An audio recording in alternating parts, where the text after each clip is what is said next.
Glute bridge. Place your hands together. From here, we're going to pull our ribs down, raise our hips up, create tension throughout the back of your thighs. Next, we're going to raise your hips up, squeeze your glutes as tight as you can, hold for a 3 count, then lower the hips back down. So again, we're clasping the hands together, pulling the ribs down, raising the hips up, pulling through the back of the thighs, raising those hips up high, squeezing the glutes, and then controlling it back down. Bent knee leg raise. Starting with one leg curled inward, pull the toes towards your knee. From there, you're going to raise your knee up towards your chest. You're going to extend your leg and then lower it back down, slow and controlled. So again, curl a knee towards the chest, extend the knee, lower the leg back down, slow and controlled. Bend, extend, lower, controlled. Dead bugs. Starting with your legs elevated, hands up in the air. Really focus on pulling the ribs down and raising the hips up. We don't want an arc in that low back. From this position there, what we're going to do is we're going to drop the leg down, reach the arm back, and then control back to center. Alternate to the other side. Otherwise, you can do the same side if that helps you. Neither one is wrong. One thing I do want us to focus on is driving the low back into the floor with the ribs as you reach your arm back. To make this a little bit more challenging, you can extend the leg forward with those toes pointed towards your nose. Open books. You can use a pad to support your head to help you in this position, or a pillow. But what we're going to do is we're going to lay on our side with our knees stacked on top of each other, hand on top of the other. As you rotate and reach your arm back, keep your eyes on your hand as you turn and twist. Bring it back to center, keeping your head to the floor as you turn and twist through that motion.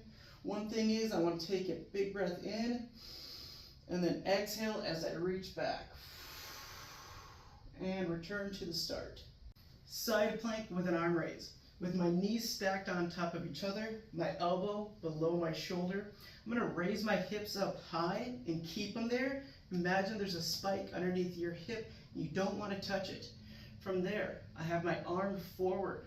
As I reach my arm back, I keep my eyes on my hand. I bring it back down to center, maintaining that tall position as I reach my arm back, slow and controlled. Quadruped head nods and head rotations. With this, we're going to start with our hands and knees onto the floor. Eyes are up, eyes look down, tucking your chin towards your chest.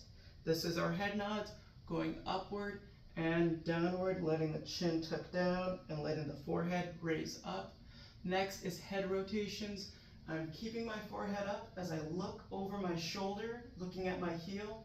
I return to the start position, keeping my head up, going to look to the other side, and returning to the start, keeping my forehead up and letting my eyes direct the movement as I rotate. Bird dogs. The most important thing about these bird dogs is that my toes are pushing into the floor, and so are my hands.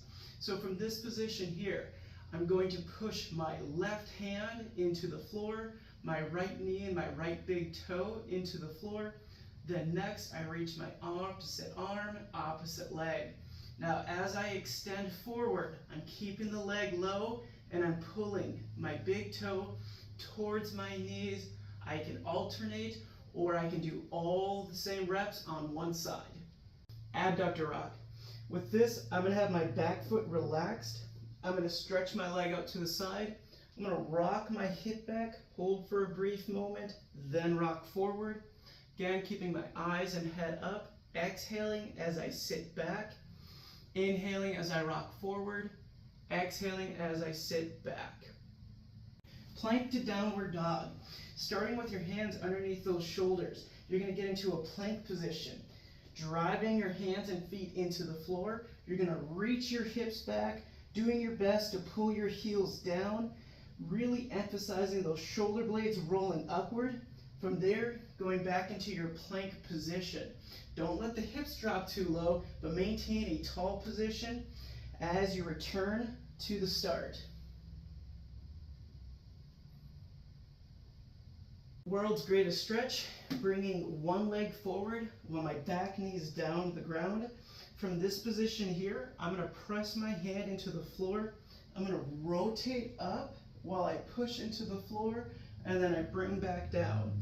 So in this position, the leg that's forward is the arm that rotates over. Slow and controlled, keeping my eyes on my hand as I rotate up.